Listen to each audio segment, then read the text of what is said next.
Hola, ¿qué tal? Dios te bendiga. Me da un enorme gusto tener la oportunidad de estar nuevamente por este medio. Mi nombre es Abraham Acevedo y vamos a estar hablando acerca de lo que es el tema que tiene que ver con dónde me voy a congregar.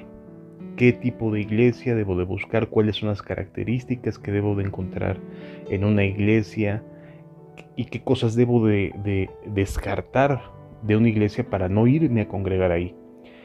Para basarnos en esta decisión, hemos tomado el mensaje a las 7 iglesias que Jesús envía en Asia. Está en el libro de Apocalipsis, en los capítulos 2 y 3. Son la fuente de más información que podemos tener para poder tomar una decisión conforme a la perspectiva y la visión que tenía Jesús de estas iglesias, de estos grupos de personas que se congregaban en su nombre, que buscaban su rostro, que buscaban a Dios, que anhelaban la vida que Dios ofrecía a través de Cristo. Entonces, estos 7 mensajes tienen características muy específicas y el exaltar las virtudes y el exaltar también, no de manera loable, las deficiencias y los pecados y las cosas que Jesús veía mal en estas iglesias nos pueden abrir el panorama para saber a dónde me congrego, dónde puedo buscar a Dios y dónde puedo desarrollar una vida cristiana que me sea de bendición, que me sea de edificación, que realmente me acerque más a Dios. Entonces hemos venido hablando acerca de estas verdades, de estas características. Hablamos en un primer inicio sobre la iglesia de Éfeso, una iglesia robusta, una iglesia que tenía amplios conocimientos doctrinales, que era capaz de poder poner a prueba a los que se dicen ser apóstoles y no lo son, que buscaba la santidad porque aborrecía la maldad, ¿sí? Era una iglesia que estaba llena de fervor, de amor, por las cosas de Dios. Sin embargo, su vida íntima, las personas habían abandonado su vida íntima con Jesús, habían dejado el lugar de cerrada la puerta detrás de ellos y orar al Padre para que el Padre que ve en lo secreto pues recompensara en público. Esta vida íntima, personal, era la que se había abandonado. Entonces esta iglesia, aunque es muy robusta, aunque está muy bien estructurada, aunque está muy bien alimentada, tiene a su alcance todas las verdades, necesita un avivamiento. Una iglesia así no sirve aunque esté llena de verdades, porque las verdades que está viviendo, que está queriendo vivir, se viven porque se tiene comunión con Dios, no porque no se tenga. Entonces, tarde o temprano una iglesia así se va a quedar sin vida interna, se va a quedar únicamente con la inercia de la monotonía, con la inercia de las actividades, porque así se tiene que trabajar, pero sin la fuente, sin las motivaciones correctas. Entonces, Éfeso es una iglesia que necesita un avivamiento y que debe volver a su primer amor. Después hablamos de la iglesia de Esmirna y de la iglesia de Filadelfia, que son las dos iglesias a las que Jesús no les hace ningún tipo de señalamiento. Son las iglesias que debemos de buscar, son las iglesias que debemos de tratar de llegar a ellas y comenzar a caminar con los hermanos de ahí, con las comunidades que tengan estas características. Yo te invito a que veas tanto el mensaje 1 como el mensaje 2. Hoy vamos a hablar acerca de un tercer tipo de mensaje que Jesús le manda a la iglesia de Pérgamo. Esta iglesia tiene una característica muy peculiar y lo vamos a estar analizando. Yo te invito a que te quedes hasta el final del audio video para que puedas entender con claridad los pormenores que giran en torno a lo que Jesús le reprocha que están tolerando en esta congregación, en esta comunidad. Yo te invito a que me acompañes al libro de Apocalipsis en el capítulo número 2, versículos número 12 en adelante. Dice la escritura: y escribe al ángel de la iglesia en Pérgamo, el que tiene la espada aguda de 2 filos dice esto: yo conozco tus obras. Recordemos que Jesús está entendiendo y está viendo las obras de cada una de estas iglesias, porque la fe, el tener confianza en Dios produce obras, produce acciones, ¿de acuerdo? Dice, yo conozco tus obras y dónde moras. estoy consciente del lugar donde te estás desarrollando, estoy consciente de las dificultades, de la oposición, de los desafíos que tú como iglesia estás teniendo. ¿Dónde está el trono de Satanás? Fíjense nada más qué impactante es esta afirmación, porque Satanás no es omnisciente, no es omnipotente, no es omnipresente, no tiene estas características que Dios sí tiene. Por lo tanto, Satanás solamente puede estar en un lugar a la vez, puede estar en un solo espacio en un momento dado. Y le dice, ahí, Pérgamo, Satanás tiene su trono. Es de ahí de donde parten y se mueve en una dirección y se mueve en otra dirección. Es ahí donde reina Satanás. O sea, es un ambiente bien difícil, bien desafiante, el que tiene que enfrentar esta iglesia en Pérgamo. Pero a pesar de esta hostilidad hacia la fe cristiana, a pesar de que hay una animadversión muy evidente entre la sociedad de Pérgamo, entre las personas que habitan esta sociedad, porque ahí está el trono de Satanás, es decir, de ahí surgen todas las malas ideas, todas las perversiones, está ahí todo el odio que Satanás le tiene a Jesús, le tiene a Dios, le tiene al Espíritu Santo, todo toda esta gran estrategia de cómo destruir a la creación de Dios surge o está presente en este lugar porque Satanás tiene su trono en esta sociedad, en esta ciudad. Pero retienes mi nombre y no has negado mi fe. Es decir, está ahí el trono de Satanás, es el núcleo, el cuartel general, vamos a ponerlo en términos más militares, el cuartel general de Satanás está allí, desde ahí gobierna, y ahí Dios le planta una iglesia a Satanás. Ahí Dios tiene una iglesia que puede estar salvando, que puede estar rescatando, que puede estar ayudando a los demás. Pero retienes mi nombre y no has negado mi fe. Y es que es tanta la hostilidad que hay contra los cristianos que es un hecho loable, es un acto de valentía no negar el nombre de Dios, de Jesús, y retenerlo. ¿Sí? Es tan fácil de desviarse estando en una ciudad así. Está tan a la mano la maldad, está tan a la mano toda clase de placeres, toda clase de perversiones, que retener el nombre de Dios, el nombre de Jesús, y no negar su fe es un acto loable, es un acto de mantenerse en esta convicción de seguir, a pesar de tener todo a la mano para darse a la maldad. Es un acto realmente de un coraje, de una valentía, de una vida cristiana. Así era la iglesia de Pérgamo en estos términos. Dice, ni aún, versículo 13, ni aún en los días en que Antipas, mi testigo fiel, fue muerto entre vosotros, donde mora Satanás. O sea, es una iglesia valiente, es una iglesia que se ha mantenido firme, que se ha mantenido con sus convicciones. Pero, versículo 14, Apocalipsis 2, versículo 14 dice así, pero tengo unas pocas cosas contra ti. Y esto es algo que debemos de tomar en cuenta. Aunque sea una iglesia que ha retenido el nombre de Dios y que no ha negado su fe en un ambiente donde es muy sencillo pecar, donde el pecado está no a la vuelta de la esquina, lo tienes al lado, familiares que hacen maldades, familiares que cometen perversiones, que hacen daño, que lastiman, que hieren. Es muy fácil entregarse a la maldad. Ha retenido el nombre de Jesús, piensa en Jesús esta iglesia está consciente de lo que Jesús hizo y desea caminar con Él y no ha negado su fe. Pero tiene unas pocas cosas contra esta iglesia. Y eso es algo que debemos de tomar muy en cuenta, amados.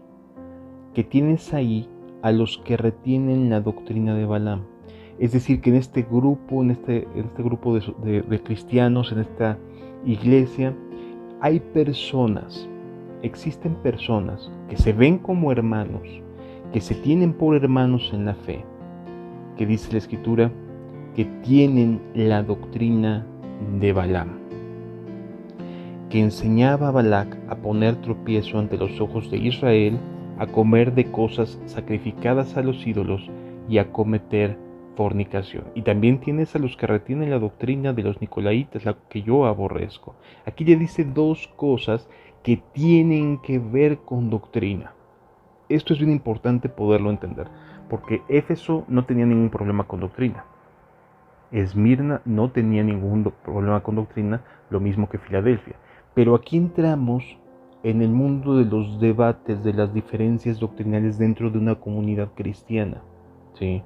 Aquí vamos a entrar en un ambiente ya más de cómo estás enseñando, qué es lo que estás enseñándole a las personas, ¿sí? La palabra doctrina literalmente es enseñanza, no es ninguna palabra excéntrica ni teológicamente elevada, no, sencillamente quiere decir enseñanza. Entonces, aquí esta iglesia tenía entre sus filas a personas que enseñaban como Balaam lo hacía, que hacían cosas que Balaam hacía e hizo en contra del pueblo de Israel. Es decir, aquí nos encontramos entre hermanos con un tipo de enseñanza o de actividades o de actitudes que, aunque nos digamos hermanos, hay notables diferencias. Y ahorita vamos a profundizar en esto porque estos entre ellos mismos se veían como hermanos.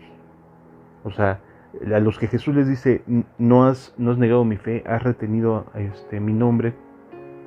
Había entre ellos personas que tenían este tipo de actitud, este tipo de enseñanza, como la de Balaam y como la de Nicolás, los nicolaitas.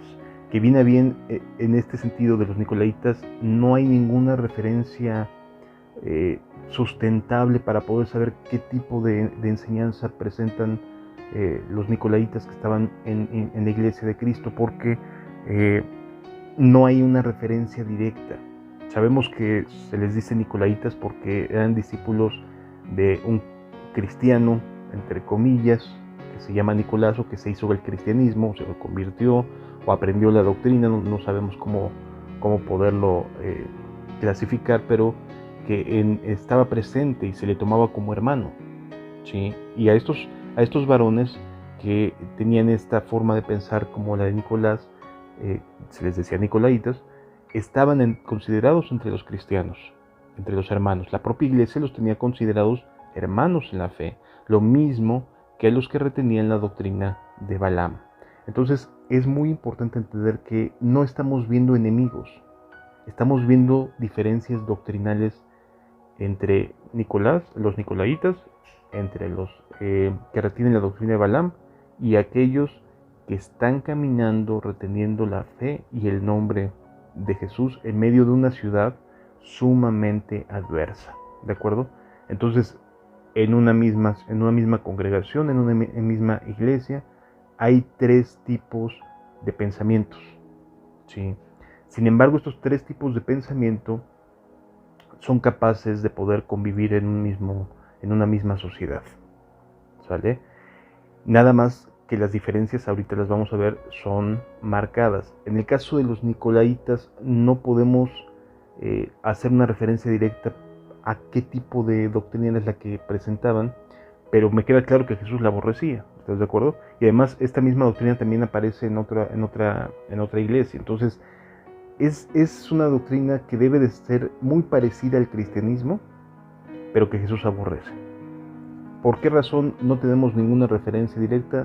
No lo sé, pero es una doctrina que Jesús aborrece, pero es una doctrina que pareciera ser cristiana, que parece ser cristiana, porque se consideraba que estaban dentro de las iglesias, ¿sí? Eran considerados por los propios integrantes de las comunidades de las iglesias, eran considerados sus hermanos. Pero Jesús aborrecía esta doctrina de los nicolaitas, así que no me puedo atrever a abordar qué tipo de doctrina tenían los nicolaitas, porque la verdad es que hay muy poca información, de hecho no la hay. Existen teorías, pueden existir suposiciones, pero no existe una evidencia real de qué tipo de doctrina es la que enseñaba Nicolás y sus seguidores, los nicolaitas. Lo que sí es una realidad es que Jesús la aborrecía. Y lo que era una realidad es que estaba presente entre las congregaciones de Cristo y por lo tanto se veían muy parecidos, es decir, parecían cristianos, pero no lo estaban siendo. Esto es importante poderlo entender, porque en lo que sí me voy a enfocar es en la doctrina de Balaam.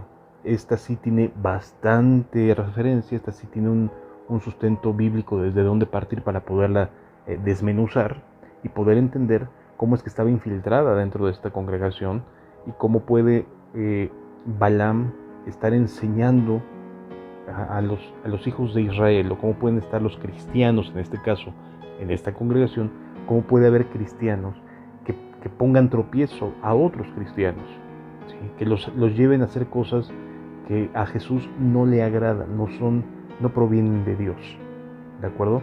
Pero parecen cristianos y por lo tanto este es el gran riesgo que existe en esta congregación, que estos dos tipos de doctrina están presentes pareciendo y haciéndose pasar por cristianas. Por lo tanto, repito, Nicolás, no puedo abordarlo directamente. Alguna otra persona sí basar algún estudio en suposiciones, en teorías, pero no existe ningún elemento histórico que nos permita definir qué tipo de doctrina tenían los nicolaitas. Balaam sí, y de esto es de lo que vamos a estar hablando en los siguientes minutos. Te pido que te quedes hasta el final porque te vas a sorprender. Te vas a sorprender de cosas que no solo no sabías, sino que están presentes en esta iglesia. Recordemos que esta es una iglesia de Cristo. Y entonces en esta iglesia de Cristo pues estaban presentes este tipo de doctrinas o este tipo de enseñanzas. Vamos pues a abordar el tema de Balaam para poder entender un poco más acerca de lo que se trata esta referencia que Cristo hace. Balaam es un personaje de la Biblia. Es un hombre cuya vida fue lamentablemente tomada para ser un ejemplo de lo que no se debe hacer en la vida cristiana, en la vida de fe. Necesitamos entrar en el contexto histórico. Israel se encuentra a una distancia, a unos kilómetros de Jericó. Había salido de Egipto por mano de Moisés, había cruzado el Mar Rojo, había recibido las leyes, es decir, ya estaba conformado un pueblo listo para poder entrar. Sabemos que finalmente no entraron por causa del corazón incrédulo, por causa de un corazón que no confió en Dios. Entonces tuvo que entrar años después por la mano de Josué y con una generación nueva de personas que creyeran en Dios, que realmente tuvieran a Dios por su Señor y creyeran y confiaran y avanzaran en el nombre de Jesús, en el nombre de Dios, para tomar la tierra que les había dado. Pero en este caso, en este momento en lo particular, nos encontramos con el campamento de Israel ya muy cerca de Jericó. Sí, algunos kilómetros, pero ya en vías de entrar a la tierra prometida. Y esto provoca un enorme miedo en un personaje, rey de Moab. Dice en el capítulo número 22 del libro de Números, si lo tienes a la mano, búscalo, si no, no te preocupes, lo voy a leer. Dice la escritura: partieron los hijos de Israel y acamparon en los campos de Moab, junto al Jordán, frente a Jericó. Es decir, están en las puertas de la tierra prometida. Versículo 2 dice lo siguiente: y vio Balac, hijo de Zippor, todo lo que Israel había hecho al amorreo. Ya había habido un enfrentamiento, no sé si tú te acuerdas, pero ya había habido un enfrentamiento y Dios le había dado la victoria de manera sorprendente, sobrenatural al pueblo de Israel. Y entonces ahora estaban acampando en los campos de Moab, junto al Jordán, frente a Jericó. Y vio Balac, hijo de Zippor, todo lo que Israel había hecho al amorreo. Y dice el versículo 3, y Moab tuvo gran temor a causa del pueblo, porque era mucho, y se angustió Moab a causa de los hijos de Israel. Y dijo Moab a los ancianos de Madián, con quien tenían una alianza. Moab y Madián eran dos pueblos con los que tenían una alianza entre ambos. Dice la escritura: dijo Moab a los ancianos de Madián: ahora lamerá esta gente todos nuestros contornos, como lame el buey la grama del campo. Y Balac dijo a Zippor, y Balac, hijo de Zippor, era entonces rey de Moab. Por tanto, envió mensajeros a Balaam, hijo de Beor, en Petor, que está junto al río, en la tierra de los de su pueblo, para que lo llamase, diciendo: un pueblo ha salido de Egipto, y he aquí que cubre la faz de la tierra y habita delante de mí. Ven pues ahora, te ruego, maldíceme este pueblo, porque es más fuerte que yo. Quizás yo pueda herirlo y echarlo de la tierra, pues yo sé que el que tú bendigas será bendito, y el que tú maldigas será maldito. Había un hombre, este hombre era Balaam, este hombre era profeta de Dios, y tú te preguntarás: ¿cómo es que un profeta de Dios no está entre el pueblo de Dios? Está habitando en la tierra de Moab. ¿Qué es lo que estoy escuchando? ¿Cómo no es que se surge de entre el propio pueblo de Dios? Te vas a sorprender con esta información que quizás te voy a dar, que no sabías.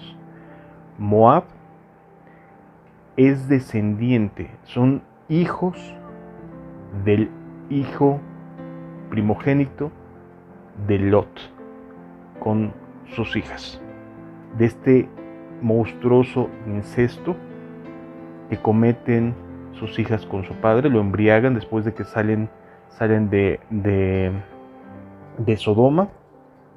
Recordarás aquel momento en el cual Lot sale de la tierra donde va a caer azufre y fuego, y destruye aquella ciudad. Bueno, los ángeles de Dios sacan a Lot, sacan a su familia. La mujer voltea hacia atrás, voltea hacia atrás, se queda en estatua de sal. Las hijas y su padre huyen a una caverna, ¿sí? A una cueva, a una ciudad, una pequeña ciudad ahí en la llanura. Huyen a aquella ciudad, emborrachan a su papá y conciben, pasan la noche con su padre, y conciben y dan a luz hijos de su propio padre. Una relación incestuosa, pecaminosa a todas luces, que está ahí dándose. Moab es el primogénito de una de las hijas de Lot. En otras palabras, los moabitas provienen de Lot, del sobrino de Abraham.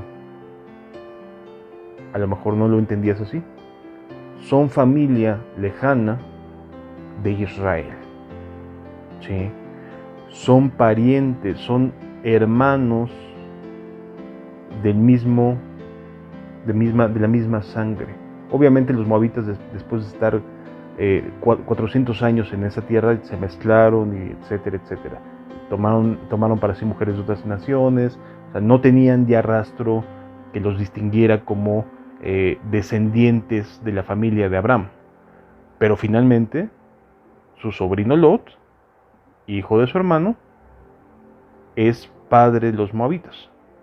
Por esta razón, un profeta de Dios estaba entre los moabitas, porque había conocimiento de Dios entre estos hombres y estas mujeres de esta nación.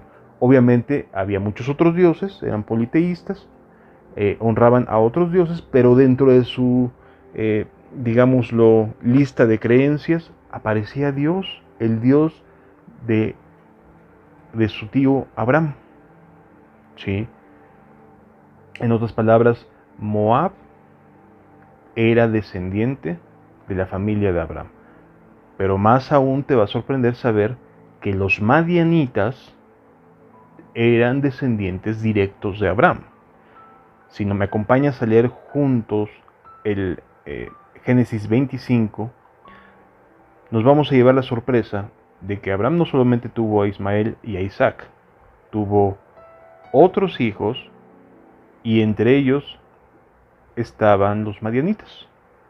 Abraham tomó otra mujer cuyo nombre era Cetura, la cual le dio a luz a Simram, Joksán, Medán, Madián, Isbac y Súa, otros hijos de Abraham. Entonces, ya no nada más era Ismael, el único hijo que no nació de su esposa, Sara, sino también hubo otros hijos de Abraham, y aquí están Simram, Joksán, Medán, Madián, Isbac y Súa. ¿Esto qué nos arroja de luz en la historia que estamos leyendo en este momento? Pues la historia que estamos aprendiendo es que eran familiares los moabitas, los madianitas y los hijos de Israel. Sorpréndete, eran hermanos de sangre, pero se odiaban como Esaú odiaba a Jacob, ¿sí? Entonces, ¿esto qué nos da de enseñanza?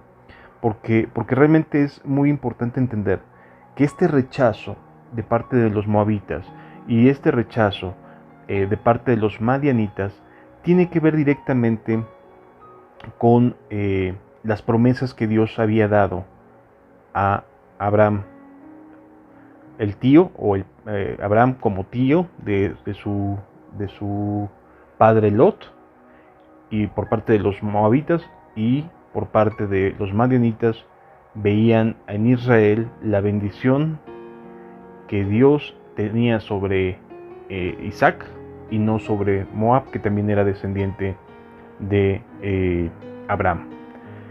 Entonces nos podemos dar cuenta que había conocimiento de Dios entre los moabitas, entre los madianitas, pero que el pueblo de Dios era Israel.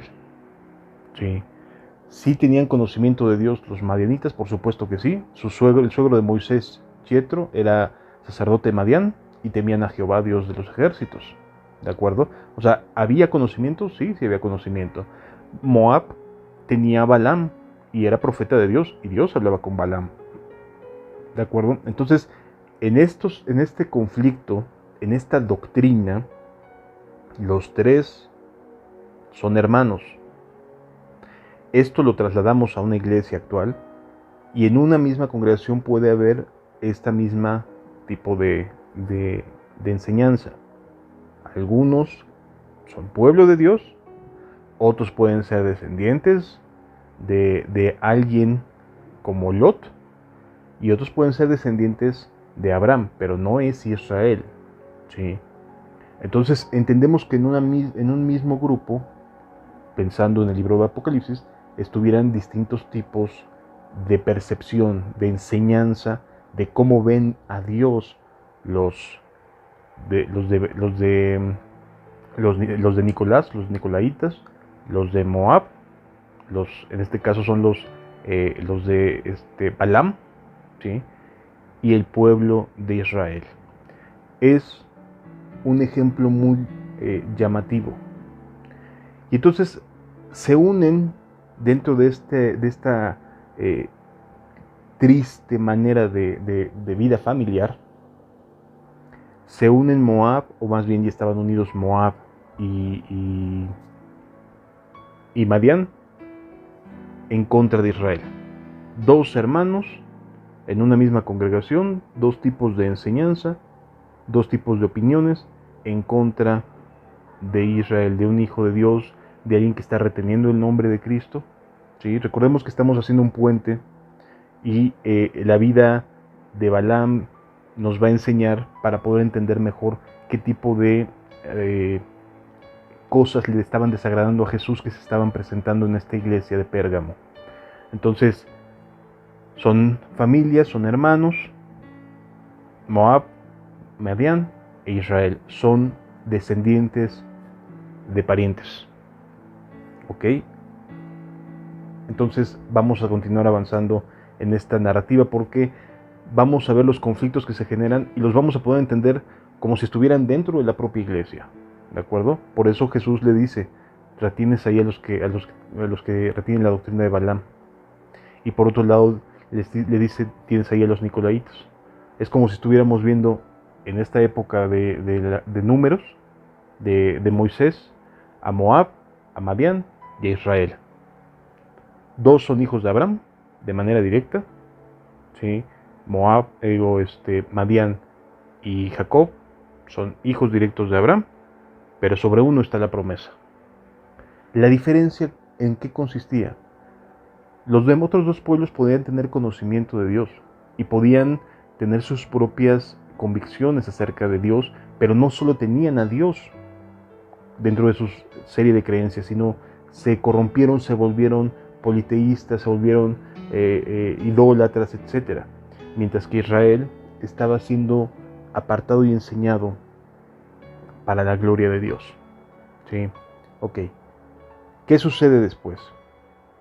Por tanto, dice, envió mensajeros a Balaam, hijo de Beor, en Petor, y le dice, el argumento es, un pueblo que ha salido de Egipto, y he aquí que cubre la faz de la tierra y habita delante de mí. O sea, aquí tengo yo un problema, Balaam. Un pueblo salió de Egipto y está delante de mí.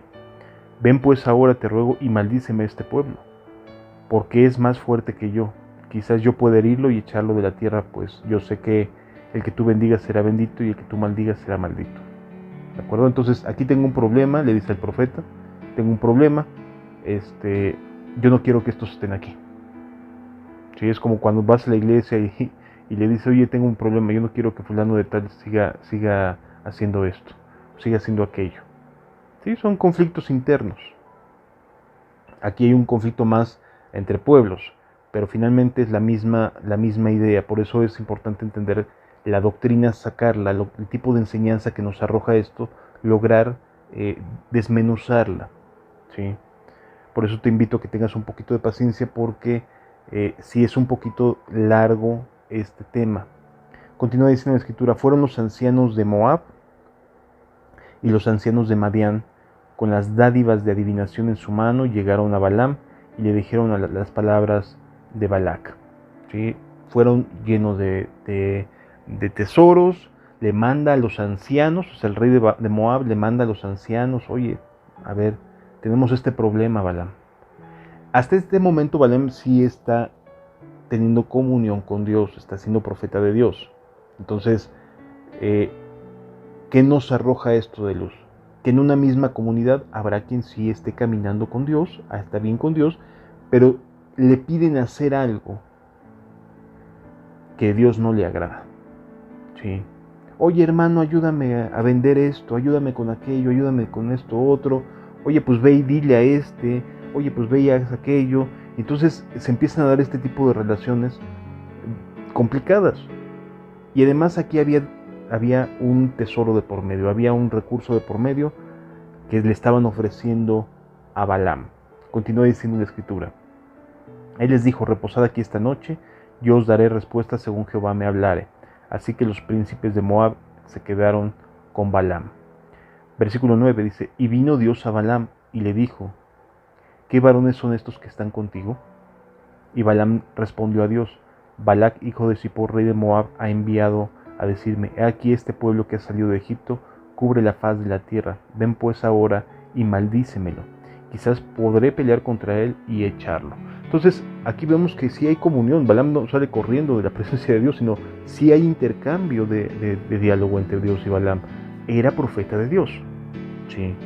Hasta este punto Dios y Balaam tienen comunión, están teniendo una comunicación. Pero los hermanos que le tocaron, que le envió, que tenía, le enviaron a poner un dinero, un recurso, y le dicen, oye, por favor, considera al hermano fulano de tal, ¿no? Yo creo que no está haciendo bien las cosas, deberías de echarlo fuera. O acusarlo, ¿no? A lo mejor suena muy disparatado, pero hay hermanos que llegan a querer acusar, a querer que caiga una maldición, que haya una sentencia, que haya una disciplina, que le vaya mal a la persona. O sea, Balac representa a Moab. Moab representa este tipo de pensamiento medroso, temeroso, y que mientras Israel va avanzando y va avanzando, estos hermanitos, estos hermanos, empiezan a tener miedo. Y entonces, ¿qué hacen? Hay que detener al hermano fulano de tal. Yo creo que se está envaneciendo. Yo creo que está mal. Yo creo que está actuando equivocadamente. Se tiene que someter a las reglas. Sí podemos entender esta relación dentro de la misma iglesia. Sí. Moab representa a los hermanitos que tienen miedo del avance que tiene Israel, de cómo Israel está siendo bendecido por Dios, de cómo Dios está con Israel, y les da miedo. Y los madianitas son este otro grupo de personas que se unen sin entender los motivos, porque Jetro era madianita, sí, o sea, tenían una relación con Moisés y con su pueblo, pero se unen a los moabitas. Increíble. Entonces se hacen uno los moabitas y los madianitas y van a acusar a Israel ante Balaam y a pedirle que lo maldiga. ¿Cuántas veces has visto tú en la iglesia a hermanos que van y acusan a otros solo porque no entienden lo que están haciendo, lo que está haciendo Dios a través de sus hermanos? Solo porque Dios está bendiciendo a alguien, van y quieren detenerlo. Bueno, ahí está la doctrina de Balaam. Sí, ahí está el ambiente de rechazo a Israel, aunque provengan de la misma familia. En una iglesia hay hermandad, sí, pero cada cabeza es un mundo. Aquí el asunto es de riesgo cuando hermanos se levantan contra otros hermanos. Y cuando van y piden ayuda al pastor, al líder, al profeta, etcétera, etcétera. Oye, fíjate que el hermano fulano de tal está haciendo esto. Ya se brincó la barda. Se fue a predicar solito allá. ¿Con la autoridad de quién? Y comienza a haber este tipo de maniobras de ataque, de disuasión, de querer detener el avance que Dios está dándole a un hijo suyo o a un grupo de hijos suyos. Y entonces ya no voy a leer toda la historia para que podamos entenderlo, pero dice Dios de la siguiente manera. Dice: entonces dijo Dios a Balaam: no vayas con ellos, punto. Ni maldigas a este pueblo, porque bendito es. Se acabó. No importa cuántos regalitos te hayan traído, no importa que son los hermanitos que te han sostenido, que son los diezmos o los de las ofrendas, no importa. No vas a ir con ellos. Y entonces sale Balaam, les dice: no puedo ir con ustedes, Dios me dijo que no fuera con ustedes, porque este pueblo está siendo bendecido. Y entonces regresan los ancianos, todos cabizbajos, con su rey Balac, ¿sí? Aquel que es el autor intelectual, el que tiene más temor de que vayan a avanzar demasiado, de que estén madurando demasiado rápido los hermanitos. No, pues ¿sabes qué? Vuélvele a decir, y mandan a unos más honorables, ¿sí? Así es Balac, ¿sí? Así se dan las cosas dentro de la iglesia. Bueno, si el pastor no le cree a fulano de tal, a ver, agárrate y esos son amigos suyos, son muy cercanos al hermano.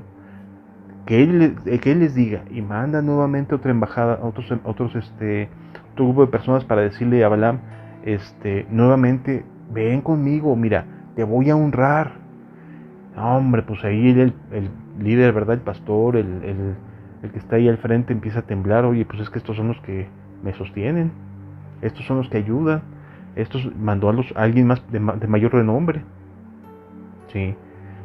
Y entonces agarra el pastorcito y comienza a pensar cómo hacerle para deshacerse de ese hermano que estaba avanzando, que estaba creciendo en la fe, o ese grupo de hermanos que están avanzando en la fe, que están avanzando con la bendición de Dios. Y entonces vuelve a ir a preguntarle a Dios, se va y se mete a orar. Señor, ¿qué quieres que haga? Oye, pues ya le había dicho. Pero así es Balaam. La doctrina de Balaam tiene que ver con el quedar bien, con las conveniencias. Cuando en una iglesia en una congregación las cosas se mueven por conveniencias y no por la justicia de Dios, por la mano de Dios, sino por las conveniencias, qué conviene y qué no conviene, qué es políticamente correcto y qué no es políticamente correcto, a quién sí actuó con justicia y a quién no actuó con justicia. Cuando es esto, estamos viendo la doctrina de Balaam ahí. ¿Sí? Balaam está metido ahí donde hay un intercambio de conveniencias en nombre de Dios. Porque Balaam podía bendecir, Balaam podía maldecir. Y las dos cosas las podía hacer de parte de Dios. Entonces tenía la autoridad para bendecir, tenía la autoridad para maldecir. Es como ver a alguien que enseña, alguien que está al frente, alguien que tiene un liderazgo y que hace favoritismos en un sentido u otro. ¿Sí? Dependiendo de quién es el que lo esté pidiendo. Eso es conveniencia, eso es política. ¿Sí? Cuando tú ves esto, tú estás viendo la doctrina de Balaam en esa congregación. Hay gente que está reteniendo esta manera de, no, pues ¿qué es más conveniente o qué es menos conveniente? Hay que actuar así, hay que actuar asado, y comienza a ver unos contubernios ahí horribles, la verdad muy, muy deshonesto. Así estamos hablando que tiene Balaam, ¿de acuerdo? Para resumir un poquito más rápido las cosas. En la segunda vez, Dios le dice a Balaam, ve con ellos. Y en el camino va Balaam sobre su asna y le da un mensaje, Dios le manda una señal, Dios pone un ángel ahí para que le estorbe en el camino, la asna se desvía del camino y parece que lo está desobedeciendo, ¿verdad? ¿Sí? Hoy en día hay muchas asnas, con todo respeto, muchos hermanitos que de verdad son bellísimos en tratar de entrar en razón al líder, al pastor, y lo quieren proteger. Oye, le estás regando, te estás equivocando. Y el pastor se enoja, el líder se enoja y comienza a azotar a los hermanos, que a lo mejor nunca hablan, pero cuando hablan te bendice, te va a ayudar. ¿Sí? Son hermanitos que están al pendiente, que son leales y que van a estar contigo. Entonces son cosas que tenemos que ir aprendiendo. Balaam tenía un corazón que no discernía ya en este momento, porque ya su corazón se había inclinado por la conveniencia de servir a Balac y a sus riquezas. ¿Sí? Entonces, finalmente Dios lo que hace a través de Balaam es, los vas a bendecir. Y bendice a Israel 1, 2, 3 veces, los lleva a distintos puntos. O sea, Balac lo que hace es, mira, ahí está el pueblo, y Dios le pide a Balaam que bendiga ese pueblo, no lo maldice. Y luego lo lleva a otro punto, no, aquí maldícelo aquí, y Dios lo bendice. ¿Sí? Entonces, todo le sale mal a Balac. No puede maldecir a Israel. ¿Sí? La mano de Dios estaba sobre Israel y sobre su campamento, y por lo tanto, nada de lo que estaban intentando hacer estaba funcionando. Israel ni cuenta se daba de lo que estaba pasando en este momento. Ni sabía cómo se habían estado planificando las cosas para poderlo destruir. Sí, no tenía ni idea. Israel estaba acampando, esperando las indicaciones que Dios le diera. Pero por el otro lado estaban planeando cómo destruirlos, cómo maldecirlos, cómo que les vaya mal. En una congregación, cuando las cosas están en este ambiente tan difícil, probablemente los hermanitos que están caminando con Dios ni siquiera se habrían dado cuenta. No se habían dado cuenta de que se están planificando o que se están entretejiendo conveniencias y contubernios detrás de ellos para poder contener su avance, su crecimiento espiritual.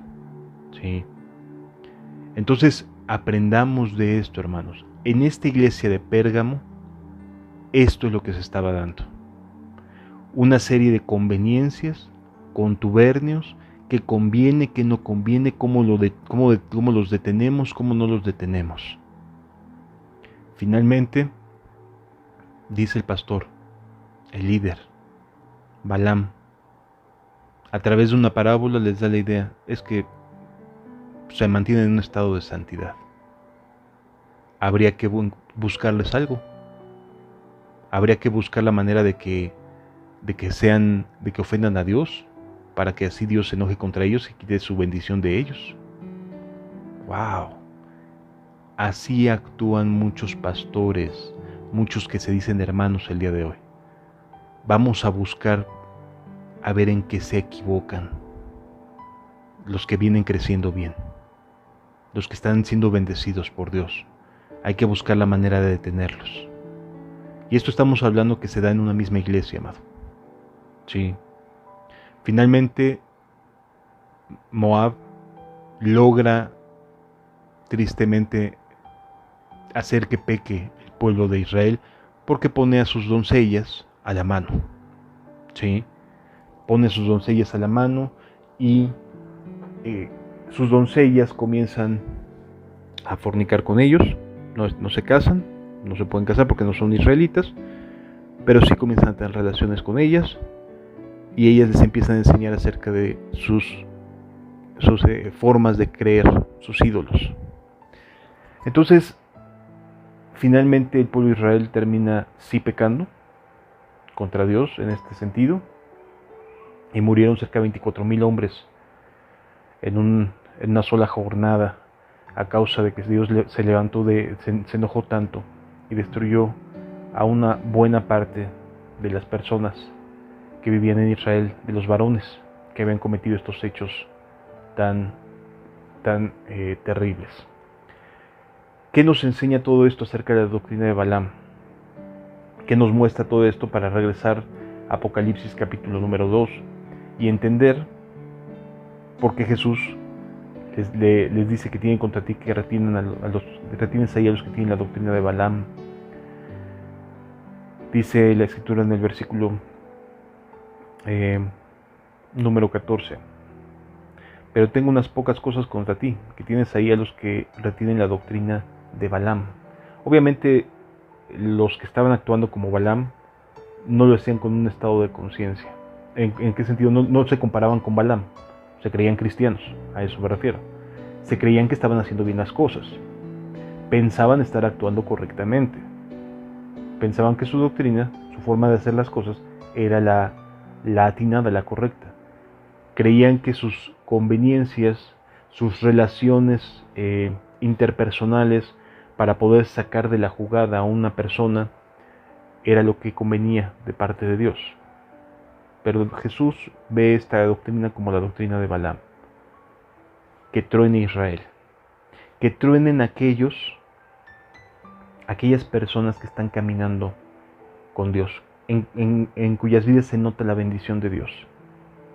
Sí, que han salido de Egipto por mano fuerte y que son más fuertes que yo.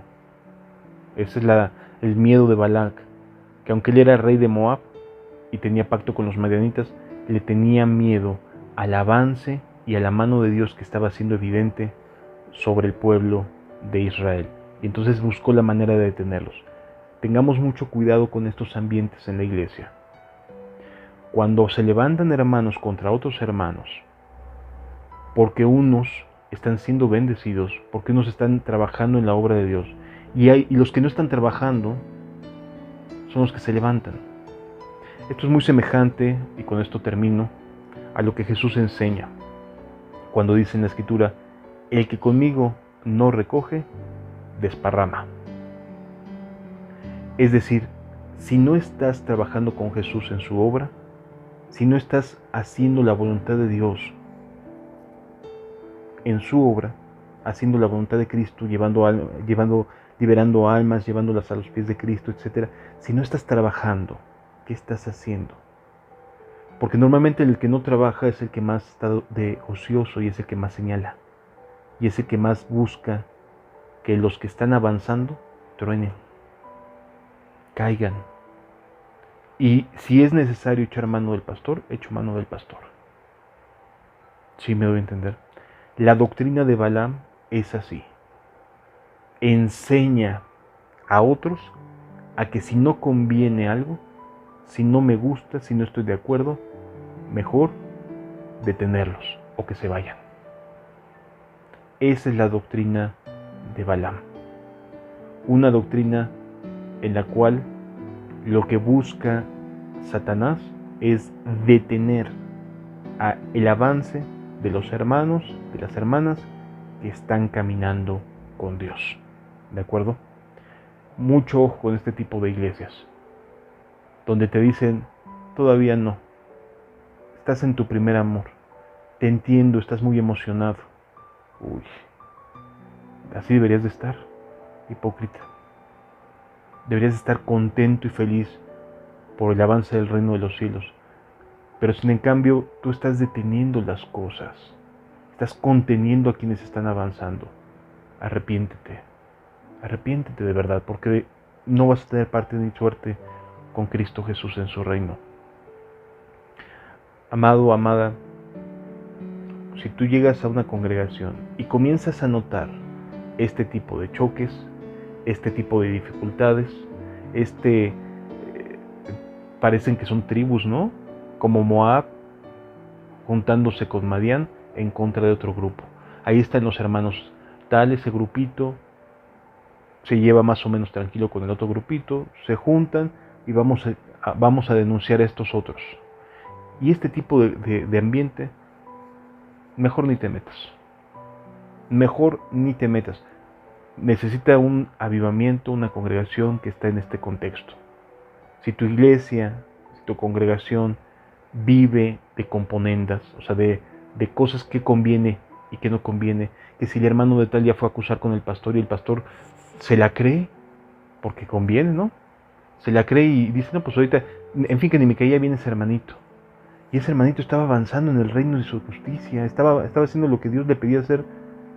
Esa iglesia tiene la doctrina sembrada de Balaam. Córrele, no es un lugar para ti. ¿Se tendrá que arrepentir y buscar un avivamiento? Sí. Pero es muy difícil que una congregación en ese contexto, creyendo estar bien y con líderes así, pueda avanzar en un sentido de avivamiento, que puedan volver a arrepentirse y buscar de Dios. ¿De acuerdo? Mejor buscar la iglesia tipo Esmirna o la iglesia de Filadelfia. De las dos ya hablamos de sus características. Te recomiendo que puedas ver el número 2, la enseñanza número 2, acerca de dónde me debo de congregar. La iglesia de Pérgamo no es un lugar para que puedas desarrollar tu vida cristiana, porque hay luchas de tribus, ¿sí? Y una doctrina de Balaam que se inclina a favor de quien convenga. Que Dios te bendiga y hasta la próxima.